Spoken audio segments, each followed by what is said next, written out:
All right, let's go ahead and talk about Washington watching the war slip beyond his reach. It's the late 1770s, and Washington, of course, is still the commander in chief. Even with what's going on, but the war was no longer happening. Right where he was. The fighting, like we said in the last episode, had shifted south, and so the decisions were being made away from him. Now he still had his orders and his plans, but he had men on the ground carrying out those orders.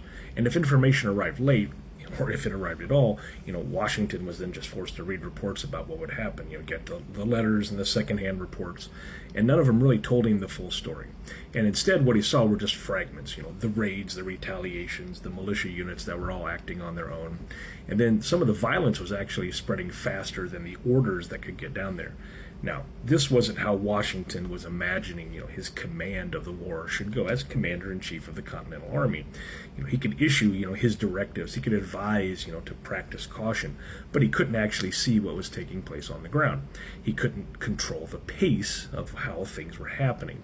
And he also couldn't undo the decisions that were already being made by others under his command. And that distance really mattered, because it meant that success or failure might happen without him. It meant that atrocities could occur under the same cause that he represented. And it meant his reputation was now, his reputation was not, it was tied to actions that were not necessarily his, and those things he didn't personally authorize. Now, Washington internalized this. He felt it deeply, and not because he wanted to control for the sake of control, but because he understood what disorder could do to the legitimacy of the cause. So this revolution, it's starting to look more chaotic, especially in the South.